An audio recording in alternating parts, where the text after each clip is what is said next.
অসম্ভব সুস্বাদু মুচমুচে নতুন ধরনের স্ন্যাক্স। এতটাই মুচমুচে এবং এতটাই টেস্টি হয়, একবার খেলে বারবার খেতে চাইবেন। নমস্কার বন্ধুরা, সাথী কিচেনের নতুন রেসিপিতে আপনাদের সকলকে স্বাগত জানাই। আজকের রেসিপিতে বানিয়ে দেখাবো চিড়ে ও আলু দিয়ে মুচমুচে কাটলেট। এইভাবে একবার চিড়ের কাটলেট বানিয়ে দেখুন, আর শব্দটা শুনেই বুঝতে পারছেন যে এগুলো কতটা ক্রিস্পি হয়েছে। যেমন ক্রিস্পি হয় তেমন টেস্টি হয়, একটি খেলেই আর একটি খেতে চাইবেন। চপ সিঙ্গাড়া কচুরির স্বাদকে হার মানাবে চিড়ে আলুর এই নতুন ধরনের কাটলেট। এই পদ্ধতিতে একবার বানিয়ে দেখুন, ভীষণ টেস্টি হবে। তাহলে দেখে নিন আজকের সহজ রেসিপি, চিড়ের কাটলেট। চিড়ের কাটলেট বানাতে প্রথমে লাগবে চিড়ে, আর চিড়েগুলোকে প্রায় জল দিয়ে ভিজিয়ে রাখতে হবে প্রায় ধরুন 10 থেকে 15 মিনিট। এখানে আমি লাল চিড়েটা নিয়েছি, আপনারা চাইলে ওই পাতলা সাদা চিড়েটাও নিতে পারেন, তাহলে কিন্তু আর ভেজাতে বেশি সময় লাগবে না। ভালো করে 2 থেকে 3 বার জল দিয়ে ধুয়ে নিলেই দেখবেন বেশ চিড়েটা নরম হয়ে যাবে। আর যদি এরকম লাল ও শক্ত চিড়েটা নেন তাহলে কিন্তু 10 থেকে 15 মিনিট জল দিয়ে একটু ভিজিয়ে রাখতে হবে, তাহলে চিড়েটা বেশ ভালোভাবে নরম হয়ে যাবে। তারপরে জলটা ঝরিয়ে এনে চিড়েগুলোকে এইরকম হাত দিয়ে বেশ দোলে দোলে করে ভালো করে মেখে নিতে হবে। এইরকম মাখানোর পরে দেখবেন এইরকম টাইট একটা বেশ মন্ড হয়ে যাচ্ছে। এইরকম ডো বানালে ডো হয়ে যাচ্ছে, তাহলে বুঝতে পারবেন যে চিড়ে মাখানোটা একেবারে পারফেক্ট। চিড়েটা এখানে মেখে নিয়েছি, আর এদিকে নিয়েছি দেখুন দুটো সেদ্ধ আলু। দুটো মিডিয়াম সাইজের সেদ্ধ আলুকে একটা কাঁটা চামচ দিয়ে ম্যাশ করে নিচ্ছি। গরম আলুগুলো কাঁটা চামচ দিয়ে ম্যাশ করে নিলে কাজটা অনেক সহজ হয়ে যায়। ম্যাশার থাকলে ম্যাশার দিয়েও করতে পারেন, আর না হলে সবথেকে ভালো হয় যদি একটা গ্রেটার থাকে, ছোটো ফুটোওয়ালা গ্রেটার দিয়ে আলুটাকে গ্রেট করে নেবেন, তাহলে এইরকম একটা মসৃণ আলু মাখা পাওয়া যাবে। এখন এইরকম একটা মসৃণ আলু মাখা এই চিড়ের সঙ্গে ভালো করে মিশিয়ে নিচ্ছি। প্রথমে চিড়েটাকে বেশ ভালো করে দোলে দোলে মেখে নেবেন, তারপরে এই আলু মাখাটা চিড়ের সঙ্গে মিশিয়ে নিতে হবে। এখন এক এক করে আরও কিছু উপকরণ দিয়ে দিচ্ছি। নিরামিষ দিনে যদি মুখরোচক মুচমুচে কিছু খেতে ইচ্ছে করে তাহলে কিন্তু অবশ্যই রেসিপিটি একবার বানিয়ে দেখতে পারেন, খেতে দেখবেন দারুণ লাগবে। এখন আমি হাফ চামচ দিয়ে দিলাম গোটা জিরে, আর হাফ চামচ দিলাম লবণ। তারপরে দিচ্ছি কুচনো কাঁচা লঙ্কা। কাঁচা লঙ্কার পরিমাণটা বাড়াতে কিংবা কমাতে পারেন, ঝাল পছন্দ মতো দিয়ে দেবেন। তবে একটু স্ন্যাক্স একটু ঝাল ঝাল হলেই বেশি খেতে ভালো লাগে। এখানে দুটো মতো কাঁচা লঙ্কা একটু ছোটো ছোটো করে কেটে দিয়ে দিচ্ছি, আর দিলাম অল্প একটু 1 চিমটে হলুদের গুঁড়ো, আর দিচ্ছি চিলি ফ্লেক্স। চিলি ফ্লেক্স দিলে কাঁচা লঙ্কার পরিমাণটা একটু কম দেবেন, কারণ বেশি ঝাল হয়ে যাবে। তাই ঝাল অনুযায়ী চিলি ফ্লেক্স এবং কাঁচা লঙ্কার পরিমাণটা বাড়িয়ে কিংবা কমিয়ে নিতে পারেন। আর এখানে দিয়ে দিলাম স্পেশাল ম্যাগি মশলা। এই ম্যাগি মশলা দেওয়াতে এর টেস্ট দেখবেন দারুণ হবে, ছোটো বাচ্চাদের ভীষণ পছন্দ হবে, এর টেস্টটা দারুণ হবে। তার জন্য এখানে প্রায় হাফ চামচ মতো ম্যাগি মশলা দিলাম।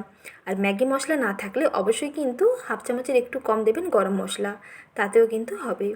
গরম মশলা দিলে টেস্টটাও দেখবেন দারুণ আসবে। এখানে যেহেতু ম্যাগি মশলা দিয়েছি আর কিন্তু গরম মশলা অ্যাড করলাম না। এখন ভালোভাবে সব কিছুকে মিশিয়ে নিচ্ছি, কোনো রকম জল না দিয়ে একটু টাইট টাইট করে এইরকম মাখতে হবে। কিছুক্ষণ মেখে নেওয়ার পরেই দেখবেন বেশ সুন্দর মাখানো হয়ে যাবে। এইরকম একটা সফট করে ডো বানিয়ে নিয়েছি।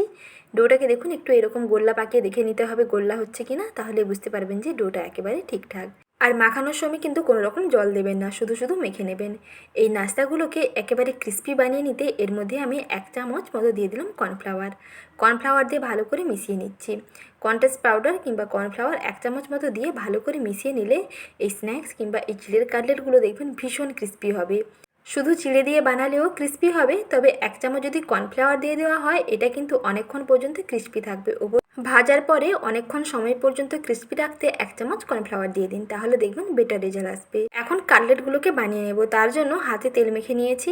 তেল মেখে একটু বড় মাপের করে ডো নিয়ে নিলাম। তারপরে একটা প্লেটের মধ্যে একটু এরকম প্রথমে চ্যাপটা করে দিন। তারপর সাইডগুলোকে একটু চেপে চেপে এইভাবে একটা চৌকোনা শেপ দিয়ে দিতে হবে। আর একটু পুরু করে বানাবেন, তাহলে দেখবেন শেপটা দিতেও সুবিধা হবে, আর ভাজার সময় কিন্তু ফেটে যাবে না।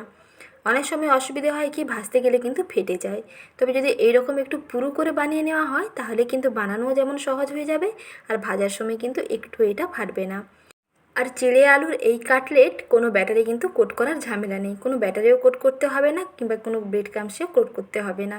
শুধু এইরকম চিড়ে আলু দিয়ে চৌকোনা শেপ দিয়ে কাটলেটগুলোকে বানিয়ে ডুবো তেলের মধ্যে ভেজে নিলেই রেডি হয়ে যাবে মুচমুচে চিড়ের কাটলেট বিকেলের নাস্তা, যা খেতে দুর্দান্ত লাগে। বৃষ্টি ভেজা বিকেলে অবশ্যই রেসিপিটি ট্রাই করে দেখুন। অল্প কিছু উপকরণে এবং কম সময়ে দারুণ টেস্টি একটি রেসিপি বানিয়ে নেওয়া যায়। এখন এই চিড়ের কাটলেটগুলোকে ডুবো তেলের মধ্যে ভেজে নিচ্ছি। তার জন্য তেলটাকে প্রথমে বেশ ভালো করে গরম করে নিয়েছি। গরম তেলের উপরে কাটলেটগুলোকে দিয়ে একটু এপিড ওপিড নেড়েচেড়ে একটুখানি সময় নিয়ে ভেজে নিতে হবে। একটু সময় নিয়ে ভাজলে ভেতর থেকে খুব সুন্দর ভাজা হবে আর ভীষণ ক্রিস্পি হবে। ভাজার পরেও দীর্ঘক্ষণ সময় পর্যন্ত একই রকম ক্রিস্পি থাকবে। তার জন্য মিডিয়াম টু হাই হিটে ভাজতে হবে। একেবারে কিন্তু হাই ফ্লেমে ভাজবেন না, চুলার আঁচ একটু মিডিয়ামে করে তারপরে ভাজবেন, তাহলে দেখবেন ভীষণই ক্রিস্পি হবে। দেখুন কালারটা বেশ সুন্দর গোল্ডেন ব্রাউন হয়ে গেছে। এখন এগুলোকে তেল থেকে তুলে নিচ্ছি। রেডি হয়ে গেল আজকের রেসিপি মুচমুচে চিড়ে আলুর কাটলেট, যা খেতে দুর্দান্ত লাগে। শব্দটা শুনেই বুঝতে পারবেন যে এটা কতটা ক্রিস্পি হয়েছে। যেমন ক্রিস্পি হয় আর তেমন টেস্টি হয়।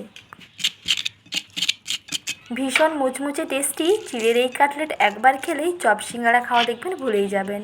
তাহলে আর দেরি না করে আজই রেসিপি দেখে ট্রাই করে ফেলুন। আর প্রতিদিন নতুন নতুন রেসিপি পেতে লাইক শেয়ার এবং সাবস্ক্রাইব করবেন। রেসিপি দেখার জন্য ধন্যবাদ।